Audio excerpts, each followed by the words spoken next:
E eu gostaria de trazer essa reflexão da tarde, começando por uma história. Em 2017, no final do ano de 2017, eu fui convidado a participar de um evento da Associação Médico Espírita de Bento Gonçalves, Rio Grande do Sul. Exatamente na região vinícola do país, hoje premiada, onde aqueles emigrantes da Itália se fixaram no sul do país, fugindo da guerra, e trouxeram a sua cultura, o seu esforço, a sua garra, a sua persistência e resiliência, e lá cultivaram e criaram um patrimônio hoje nacional que exporta o seu produto para o mundo inteiro. Mas eu, sendo convidado por um dos grandes produtores daquela região a conhecer a vinícola, e fiquei interessado porque aquilo me evocou as parábolas de Jesus a respeito da vinha. E eu queria aprofundar, eu queria ter uma experiência concreta. Eu queria pisar numa vinha, olhar a videira, a uva, o processo de produção do vinho, recordando-me do desenho que os espíritos pediram a Kardec que colocasse, logo na introdução do Livro dos Espíritos, como símbolo do trabalho do Criador. A vinha como trabalho do Criador. Deus é apresentado como a inteligência suprema, a sabedoria infinita que preside a criação, que está por detrás de todos os fenômenos, a causa última, a causa primária, aquela que não só provoca acontecimentos, quanto permite acontecimentos. Mas também o amor infinito que sustenta a criação. O amor que permite que a criação se mantenha ao longo do tempo em equilíbrio. E como Cristo compara esse trabalho do Criador ao trabalho de um viticultor, aquilo me tocou e eu fui para a vinha. Andei por ela. E a mim me pareceu, na ignorância de quem nunca lidou com o fenômeno, que a natureza é uma sucessão de fatos de renovação.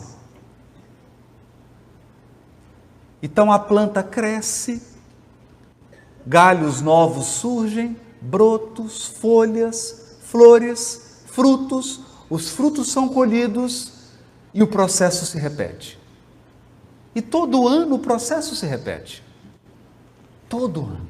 É o poder de renovação da natureza, que por si só já é uma lição grandiosa. A natureza está em constante renovação. Ela revela um poder inerente a cada um de nós, o poder de regenerar, de cicatrizar.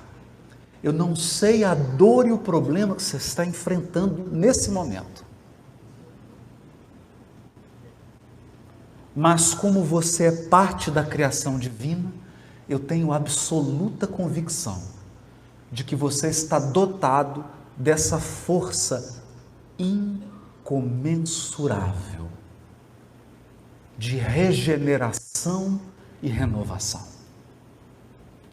muito superior aos poderes de uma videira, que é podada, que sofre as intempéries do tempo, que passa pelo processo da colheita, que enfrenta pragas e recebe muitas vezes um remédio desagradável para se recuperar desse assédio das pragas, dos vermes, dos bichos.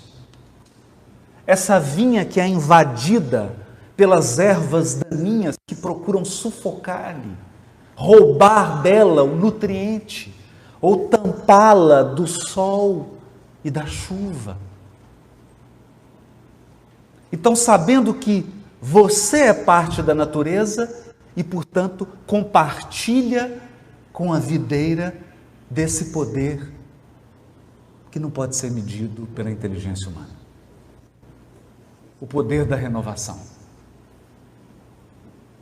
Mas no primeiro olhar eu imaginei que aquilo era uma sucessão e que ela se renovava e que ela se renovava e aquele processo se repetia. Veio em minha mente o ditado chinês: nunca as mesmas flores, mas sempre a primavera. Espiritualistas do passado olharam para esse fenômeno e compreenderam que a natureza é um permanente processo de mudança, mas só viram a mudança. Só viram o fenômeno cíclico que se repetia. E deram diversos nomes a isso: mutação, impermanência, transição sem fim. Não foram capazes de captar o elemento por detrás do processo de transformação. O elemento definidor que está por trás de toda essa mudança que nós observamos na natureza. E é fato. Você olha os ninhos dos pássaros, olha a morte, olha um animal se alimentando do outro, as plantas que crescem e murcham, o rio que está sempre correndo. E a um primeiro olhar, isso nos parece uma mudança sem fim, que sai de lugar nenhum e vai para lugar nenhum. E eu olhei para aquela vinha com esse pensamento ingênuo. Posso dizer ingênuo porque eu estou falando de mim. Ingênuo. E então aquele enólogo jovem, formado nas maiores escolas da Argentina, espírita, me disse algo provocativo. Eu andava pelas vinhas, olhava e comecei a me entusiasmar com aquilo e lembrando e vivendo a experiência prática, objetiva da vinha. Vendo os trabalhadores acordarem 5 horas da manhã e cuidarem daquele plantio. Ele me disse assim: você sabia que a vinha reencarna? Eu falei: você está de brincadeira. Não é possível que você tomou vinho tão cedo assim. Senhora, nós acabamos de tomar café. Vinha reencarna? Que história é essa? A vinha reencarna. Eu falei: como assim? Vou te dar um exemplo. Você está olhando para essa videira, não está? Que está dando uva. Mas você não olhou para a raiz. O processo de cultivo da videira é assim. Ela cresce, os galhos, os cachos, a gente colhe e corta. Porque se a videira não for podada, ela perde vitalidade. Eu falei: eu estou lembrando de uma questão do Livro dos Espíritos. Virou estudo de doutrina espírita na vinha. Tudo a ver. mas sem vinho, fiquem tranquilos. Era cedo, era de manhã. Quando Kardec pergunta sobre a encarnação e os espíritos dizem: é necessário passar pelas vicissitudes da vida corporal. Vicissitudes da vida corporal. Por exemplo, nascer, envelhecer, adoecer, morrer. São podas. São podas. É a videira sendo cortada para ganhar vitalidade. Não vitalidade exterior, vitalidade interior, riqueza da alma, riqueza do espírito.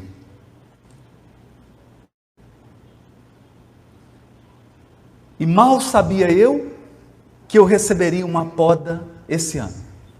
Que o médico chegou para mim e falou assim: se prepara que você está ficando velho. Falei, nenhuma anestesia para dar notícia assim? Você está com 2 hérnias. E você não é mais um menino. Cuida. E vai piorar. É um desgaste irreversível.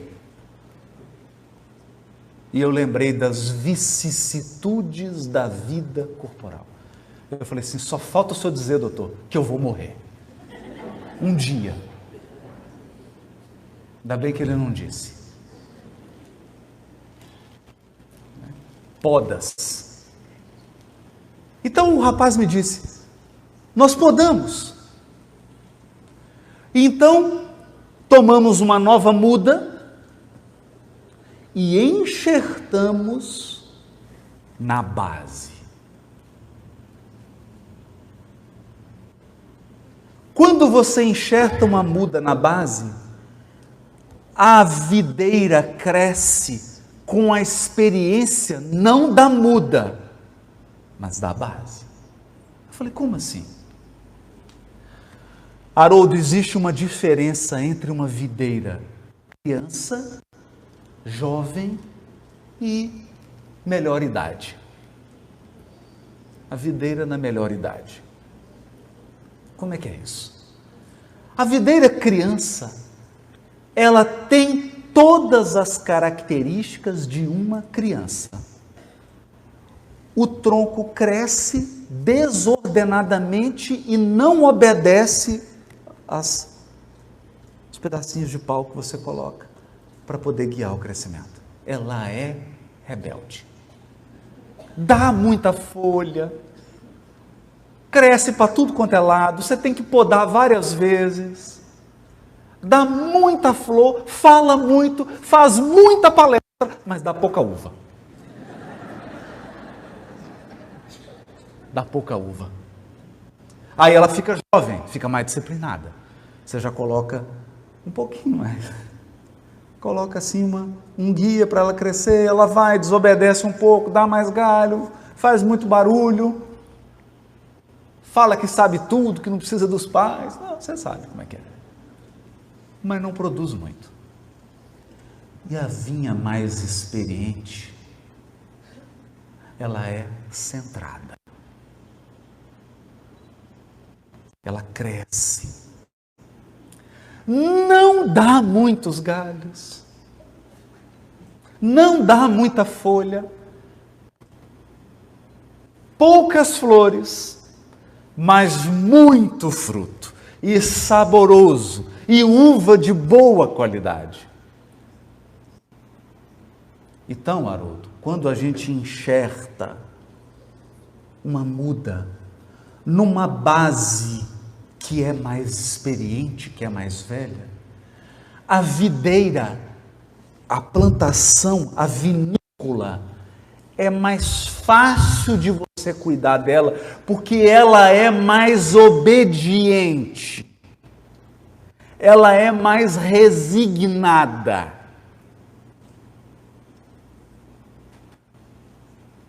Ela responde melhor aos cuidados do viticultor.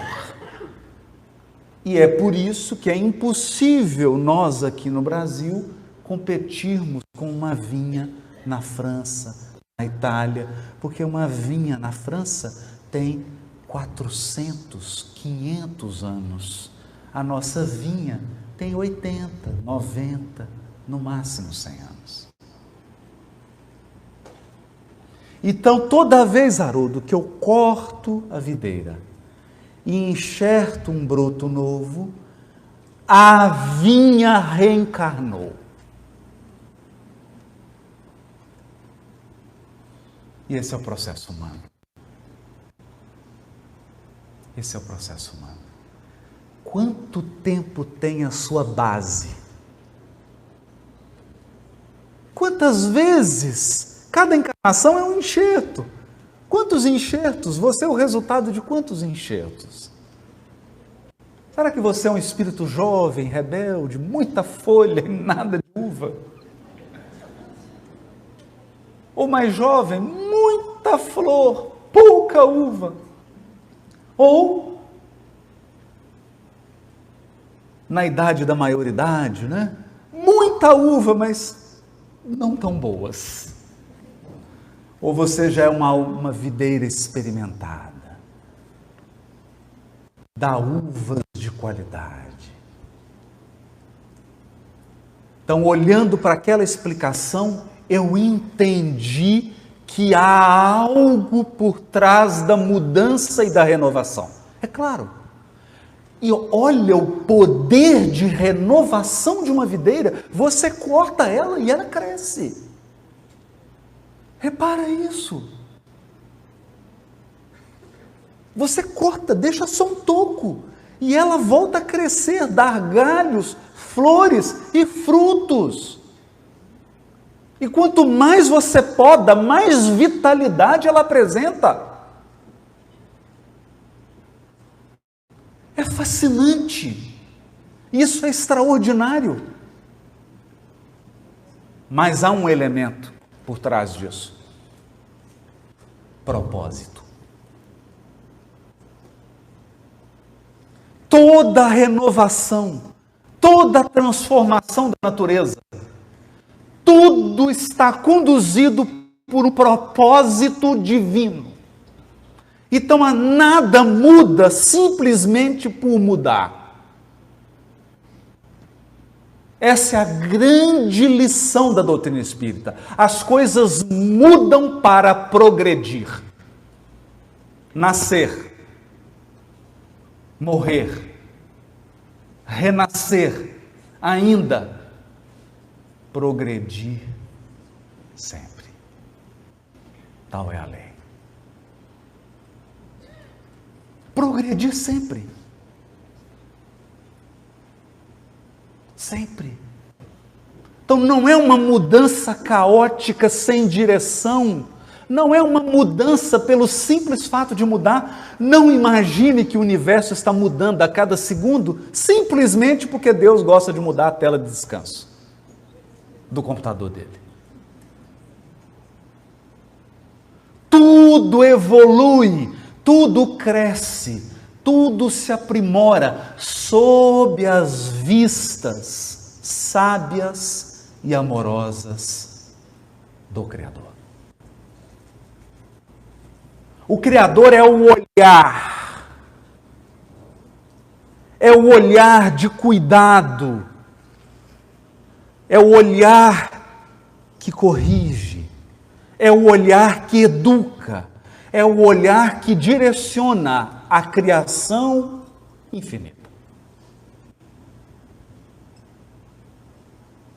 Infinita.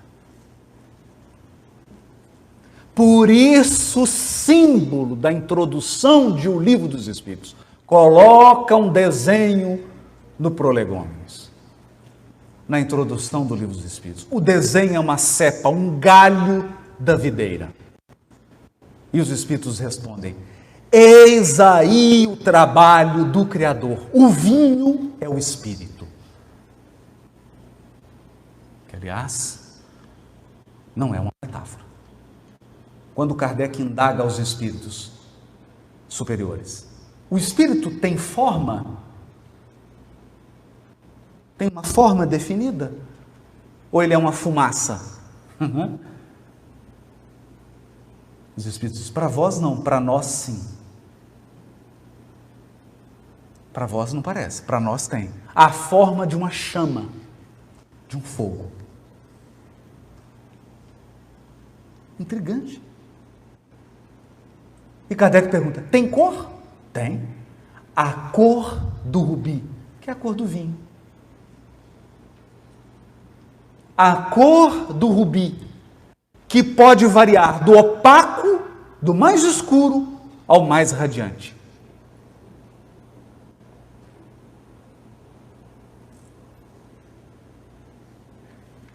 E ele diz, o bago, as folhas, é o corpo.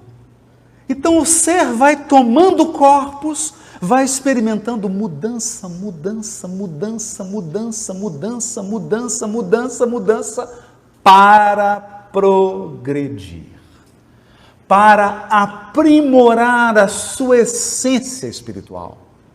Há um propósito.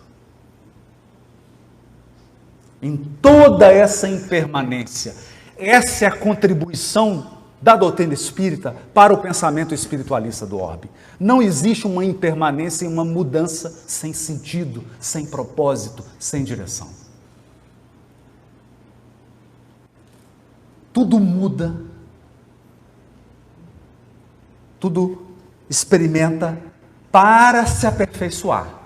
Ainda quando o espírito humano, usando do seu livre-arbítrio, faz as piores escolhas, ainda aí há experiências dolorosas que vão educá-lo.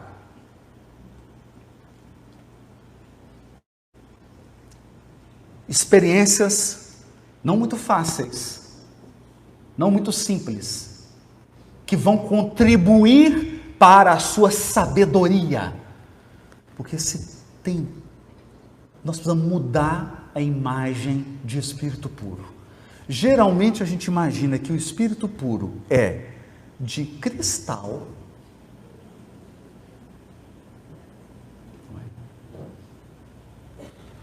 geralmente a gente imagina que o espírito puro é bobo, não é? E geralmente nós imaginamos que o espírito puro é assim, vamos dizer, ingênuo emocionalmente falando. Não. Não. Eu me recordo da obra de André Luiz, quando Clarencio, em atendendo um caso insolúvel pelos instrumentos do intelecto. Aqueles casos que não adianta você vir com teoria, com conversa, com intelecto que não vai resolver. Era um pai adotivo que havia sido assassinado pelo filho adotivo. Ele acolheu o rapaz, criou ele no comércio, mas ele também, um espírito embrutecido, criou também daquele jeito. O rapaz cresceu, queria receber pelo trabalho prestado, num processo também de ingratidão. O pai adotivo, ignorante, não soube conversar, não souberam se entender, o jovem assassinou o pai adotivo.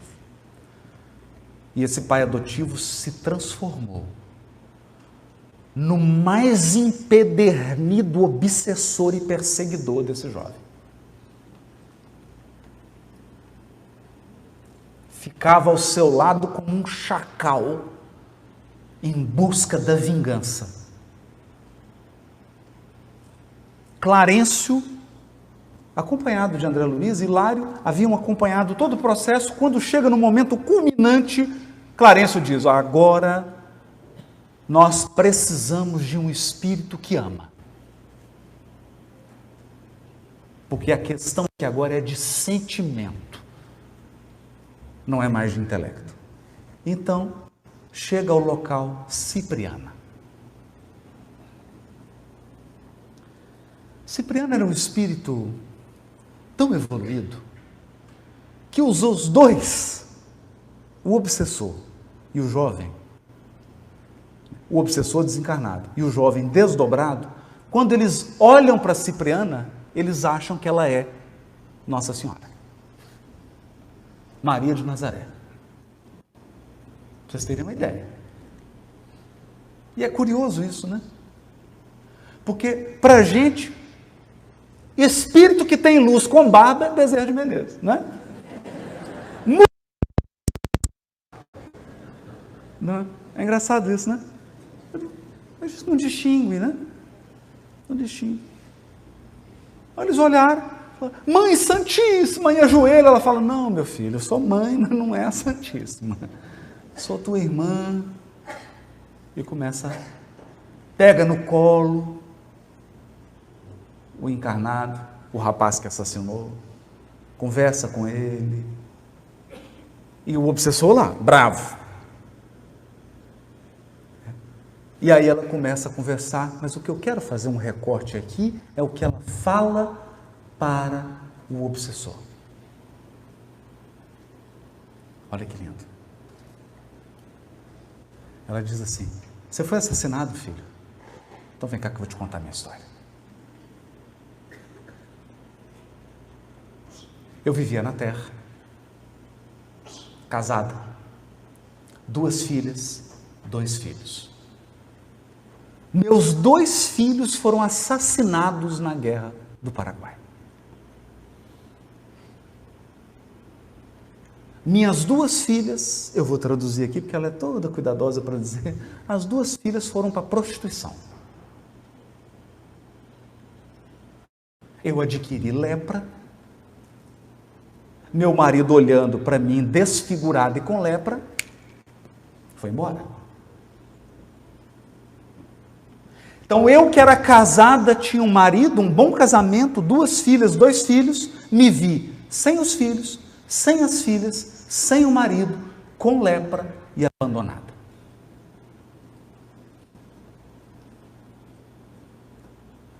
Olha isso. E ali ela estava dizendo para ele assim, qual que é a mensagem aqui? Eu vou traduzir, porque a linguagem da Cipriana é tão sutil que ele não entende, né? Então eu vou descer um pouco a linguagem. Eu vou falar assim na linguagem do umbral, que aí todo mundo entende. Ok? O que a Cipriana diz para ele? Você está querendo falar sofrimento comigo, filho? Você está querendo falar de sofrimento comigo? Tem 20 anos que você está perseguindo ele, porque ele te assassinou? Condenando ele, um filho ingrato, violento, que assassina o próprio pai, mas você se transformou em quê? Nesses 20 anos? Num bicho. Você se esconde por trás da sua postura de vítima e se transforma num agressor pior do que o seu. Como muitos fazem. Se escondem por trás da situação de vítima e se tornam piores do que os próprios algozes. Aí o obsessor estava até tremendo, né? Ela chamou a atenção. Puxou a orelha. E disse para ele, sofrimento? Deixa eu te contar a minha história. Eu sei o que é sofrimento. Eu sei o que é passar por todas as vicissitudes da vida corporal. As mais desafiadoras virtudes. Mas, precisava ela dizer, ela irradiava o que eu estou tentando falar aqui. Mas se eu amasse como a Cipriana, minha palestra ia durar 30 segundos.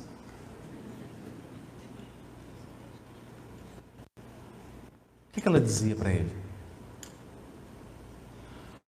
Olha para o poder renovador de Deus que existe em mim, filho. Olha. Passei por tudo isso, olha para mim. E você está dizendo que você não pode passar. Você está me dizendo que parou porque foi ferido? Que não há mais caminho depois que nós somos feridos? É isso que você está tentando dizer? Quer dizer que eu caminho enquanto as pessoas que me amam não me abandonam? Porque se elas me abandonarem, eu não tenho mais força para prosseguir. É isso? Eu faço bem enquanto sou aplaudido, mas se eu recebo críticas, se eu sou perseguido, se eu sou caluniado, se eu sou difamado, eu não vou fazer mais o bem.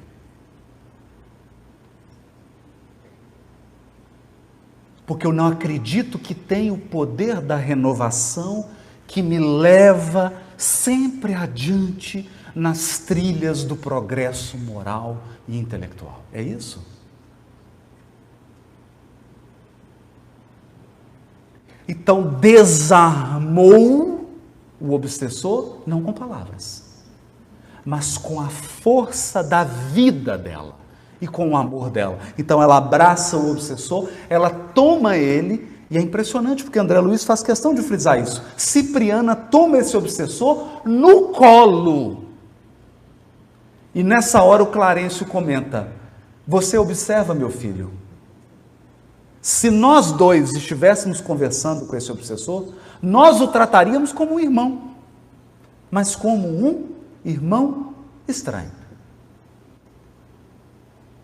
Cipriana o trata como se ele fosse um filho de sangue, como se ele tivesse sido gerado no ventre dela. Essa é a diferença, André Luiz. Essa é a diferença. O tratamento que ela dá para esse desconhecido é o mesmo que ela daria para o filho que ela gestou. Esse é o amor que converte, não convence. Convence é um passo antes. Convencer é uma coisa, converter é outra. Esse é o amor que transforma, esse é o amor que redime. Porque eu fico em dúvida. Será que a mãe daquele obsessor o amou tão intensamente quanto Cipriana o amou naquele momento? Talvez ele nunca tivesse experimentado um amor de mãe naquela intensidade. Um amor de mãe tão pessoal, tão profundo.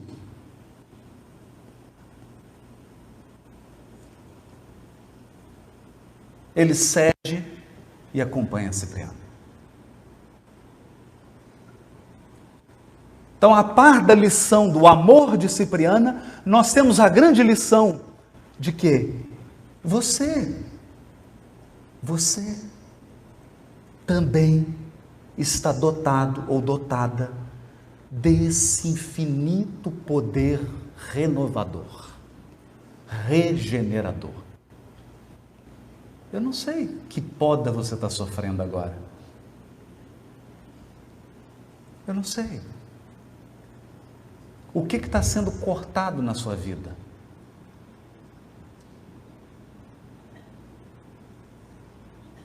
Eu só sei dessa força em você, que no fundo é a própria presença de Deus no seu coração. Esse é o poder renovador.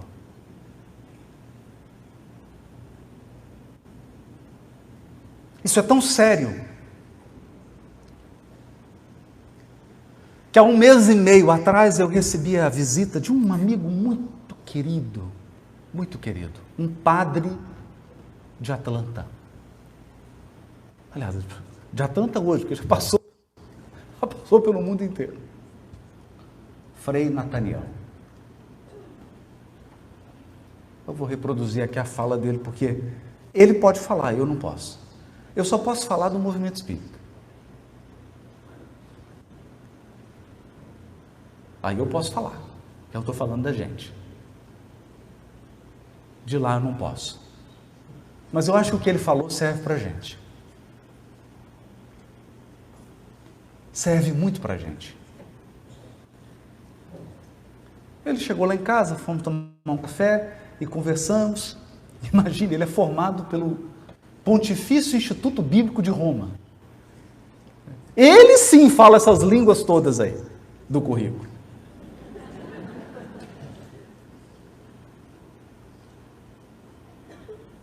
E nós fomos conversar sobre a tradução.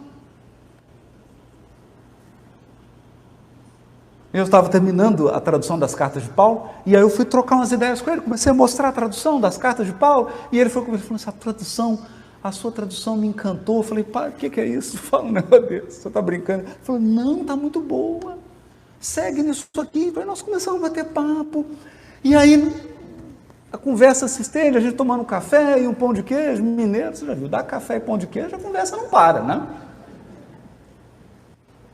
Em um determinado momento da conversa, ele parou e disse assim, nós temos um problema no cristianismo, especialmente no catolicismo. Aí eu já direitei. Eu vou ver o que vai dizer, né? Ele disse, o cristianismo cristalizou na celebração da morte. Falei, como assim, Frei? Olha para as cerimônias, Haroldo. Olha para a cerimônia. Qual que é a imagem de Jesus que nós temos? Uma pessoa pregada numa cruz, morrendo.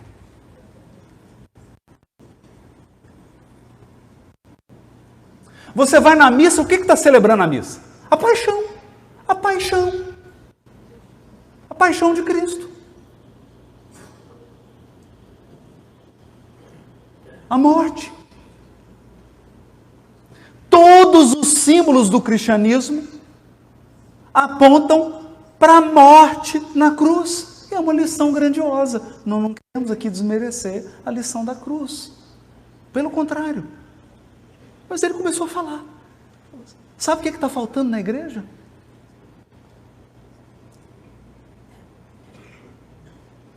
Celebrar o domingo de manhã, o túmulo vazio.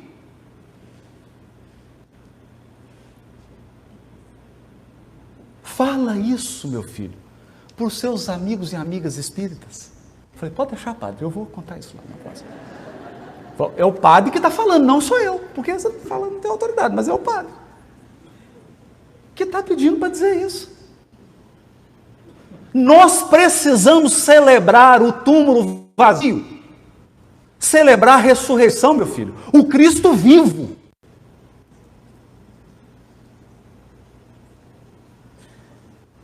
Não a morte. Celebrar a renovação, o poder renovador de Deus, o poder que Deus tem de vivificar. O quê? Você está, eu estou com depressão, eu estou triste. Eu entendo.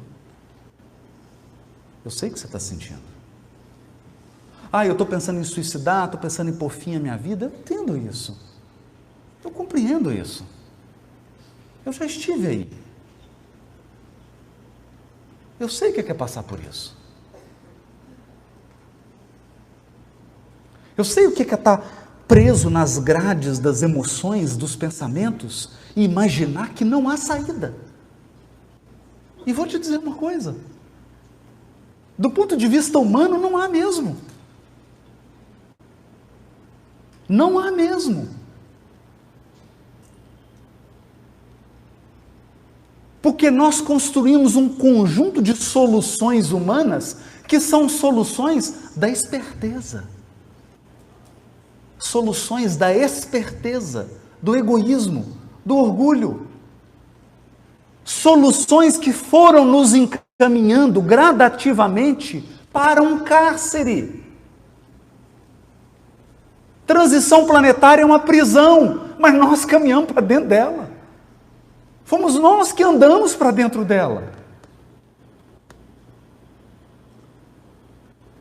Porque a gente sempre acreditou que o nosso egoísmo ia encontrar uma saída. Nós feríamos, nós prejudicávamos, nós maltratávamos o outro, mas sempre encontrávamos uma saída. Sempre. Nós acreditamos que fundamentalmente somos melhores do que o outro, menosprezamos o outro e acreditamos que tem uma saída, porque a esperteza sempre nos deu uma saída. E agora nós estamos aqui, século 21, num beco sem saída.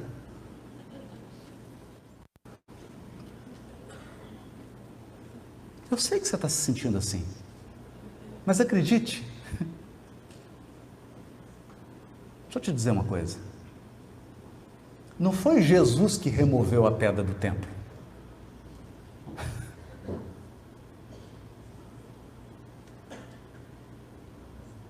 Não é você que vai carregar seu caixão.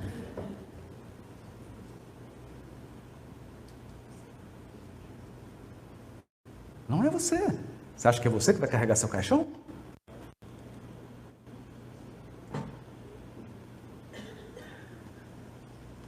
Quem removeu a pedra do templo, do túmulo, a pedra do túmulo de Jesus, foram as forças divinas, simbolizadas na figura de um mensageiro, de um anjo.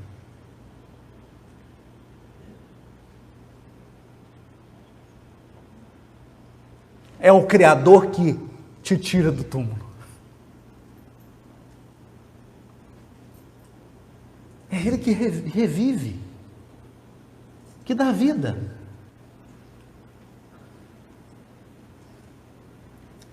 Deus imanente em nós, Deus agindo em nós, e quando Deus age dentro de nós, Ele nos dá o poder da regeneração. O poder que a videira tem de, mesmo podada, ela cresce, dá folhas, dá flores e frutos. Isso é a força de Deus em nós, mas existe também a força de Deus transcendente. A força de Deus agindo na criação infinita, através de pessoas e circunstâncias que impactam a nossa vida particular.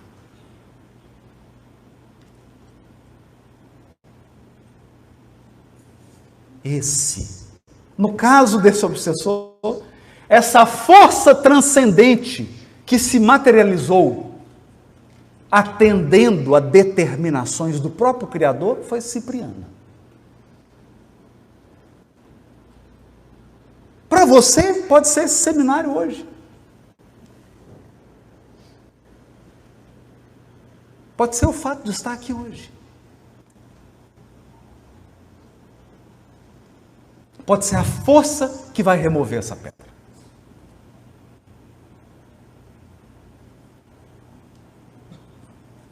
Então, eu compreendi a lição do meu amigo, do Frei Nathaniel.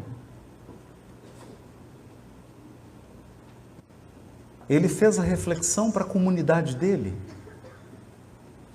E eu me comprometi a fazer essa reflexão na minha comunidade espírita. Nós falamos tanto de desencarnação e de vida no mundo espiritual,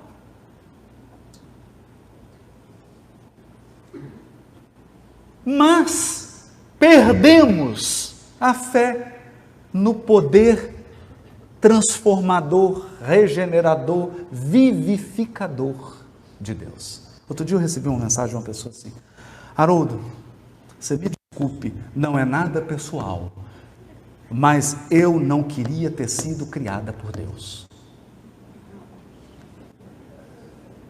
Quem te falou que eu quero viver? Quero, você não está entendendo. Vou desencarnar, eu vou ter que viver. Isso fere o meu livre-arbítrio.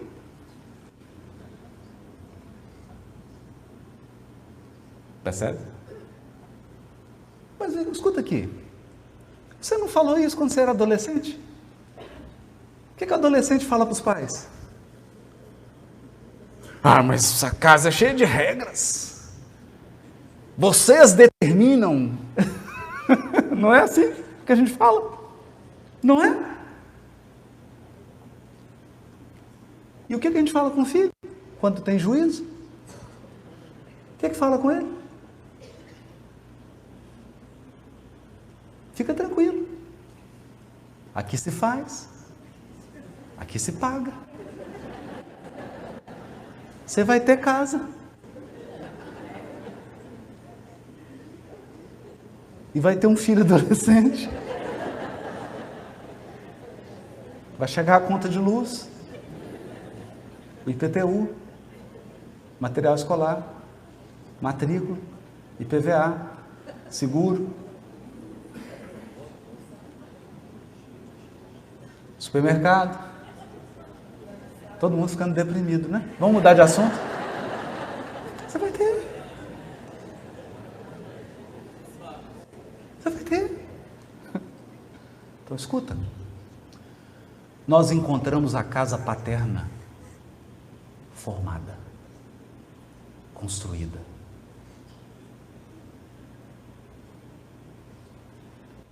Quando nós fomos criados, a casa de Deus já estava construída.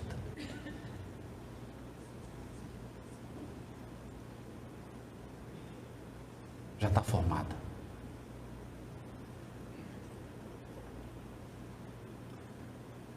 E quando nós olhamos nessa perspectiva da poda, se você olha para aquela poda, se você se fixa nos elementos que estão cortando, que estão tirando, que estão podando, você não viu o processo. Você não está vendo o processo. Você precisa olhar o processo como um todo. E aí eu finalizo com o testemunho de Cipriana. Porque a gente adora uma história triste que a pessoa se faz de vítima, né? Ai, eu sofri, tive lepra, fui abandonada, perdi o marido, meus 2 filhos foram mortos, minhas filhas foram para a prostituição, aí todo mundo, ai meu Deus, esse programa, né? Que fica contando a história o domingo inteiro. Aí sabe o que a Cipriana diz? Mas quando eu cheguei aqui, e eu vi o que estava reservado para o meu espírito, as belezas da esfera espiritual onde eu vivo hoje, a luz que emana de mim e os recursos espirituais que eu tenho, eu cheguei a uma conclusão: sofri pouco.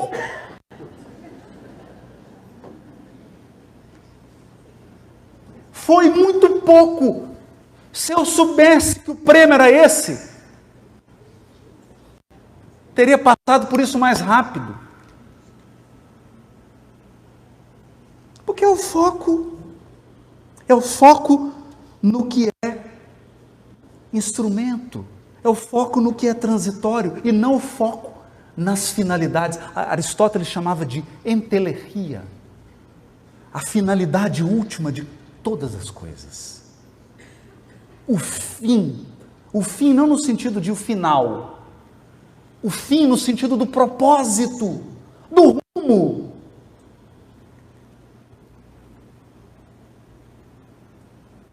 Então eu quero terminar aqui adoçando a sua boca. Já imaginou você volitando, sem check-in, sem bagagem, sem conexão, sem escalas, volitando pelo mundo, em regiões do mundo espiritual onde a bondade reina, onde não há nenhuma fofoca, nem a sua.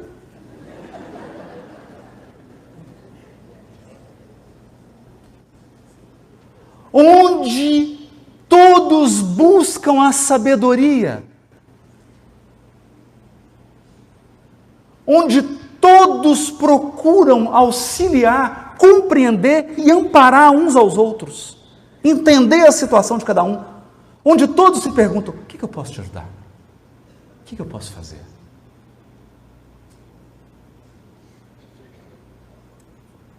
Onde não há morte, nem envelhecimento. Já imaginou isso? Não precisa de botox, nem fio, nada. Nem doença. Onde os seus potenciais de espírito imortal podem então desenvolver-se sem obstáculos. E onde os seres que você ama, estão ao seu lado, sem nenhuma perspectiva de separação. Esse é o propósito. Toda transformação, toda mudança é para chegar a esse resultado. Desanima não. A gente se vê lá. Muito obrigado.